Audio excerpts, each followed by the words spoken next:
Hello बच्चों। यहाँ लिखा है golfer standing on the level ground hits a ball with velocity 52 metre per second at an angle theta above the horizontal. If tan theta is equals to pi by 12, then find the time for which ball is at least 15 metre above the ground. Clear है? मतलब question में आपसे ऐसा पूछा गया, ध्यान से देखिए। मान लो इस तरह से हम लोगों ने पार्टिकल को प्रोजेक्ट किया है या गोल्फर ने बॉल को हिट किया है और ये वाली हाइट है, कोई भी मान लेते हैं 15 मीटर।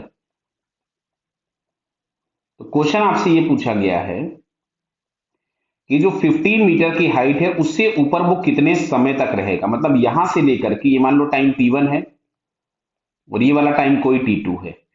तो जो t2 माइनस टी वन होगा वो आपसे पूछा है कि डेल्टा t जो होगा वो t2 माइनस t1 क्या होगा। समझ में बात आ रही होगी आपको। यहां से लेकर के यहां तक का ये जो वाला पाथ था, इस पाथ पर वो हमेशा 15 मीटर के ऊपर है। आपसे ये टाइम पूछा गया। क्लियर? यहां से ये u दिया गया हम लोगों को 52, ये एंगल थीटा। तो इसका वर्टिकल कंपोनेंट में हमको साइन थीटा चाहिए। तो अगर हमको tan थीटा दिया था तो यहां से हम साइन थीटा निकालने के लिए ट्रिग्नोमेट्रिक रिलेशन यूज कर सकते हैं। ये दिया गया था हमको 5/12, तो परपेंडिकुलर अपॉन बेस, तो ये आपके पास आ जाएगा 13। समझ में आ रहा है ना बेटा? कि 5 का स्क्वायर प्लस 12 का स्क्वायर का रूट करोगे 13 मिल जाएगा। चलिए, तो अब आते हैं हम लोग जरा वर्टिकल कंपोनेंट में।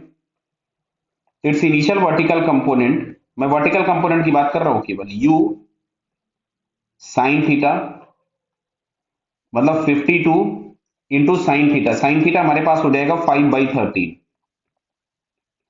तो ये आ गया 20 मीटर पर सेकंड। दिख रहा बेटा आपको? इसको यहां से 4 बार जाएगा, 4 टाइम्स 4 इंटू 5। एक्सेलरेशन मिलेगा -10, ग्रेविटी का है। क्वेश्चन में दिया भी उन्होंने कि 10 लेना है आपको।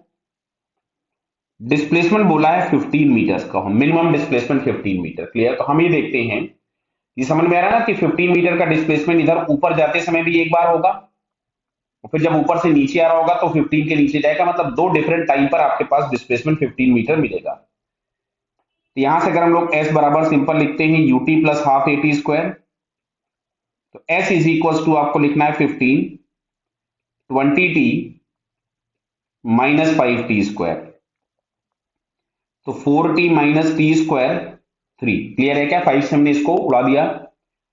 अब अगर हम इसको सॉल्व करें तो हम इसको लिख सकते थे T square minus 4t plus 3 is equal to 0। Clear? देखिए इसको हम ऐसा लिख सकते हैं T square minus 3t minus T plus 3 बराबर 0। फ्रैक्शन वाले जो हम लोगों ने स्प्लिट मेथड था उसको यूज किया, टी कॉमन निकाला, टी माइनस 3 माइनस 1 कॉमन निकाला, टी माइनस 3। तो यहां से आपको एक फैक्टर मिलता है टी माइनस 3 और एक मिलता है टी माइनस 1 बराबर 0।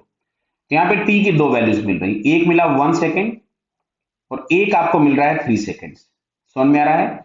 मतलब ये T is equal to 1 second वाला पॉइंट है और ये t is equal to 3 second वाला पॉइंट है। ऐसा क्यों हुआ सर?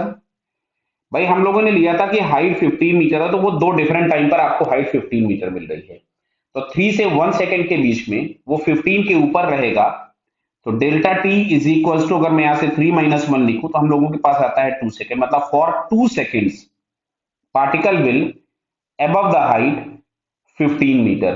क्लियर? तो हम लोगों को जो क्वेश्चन में पूछा गया था कि find time when particle is above 15 metre, तो आंसर इज 2 सेकेंड्स।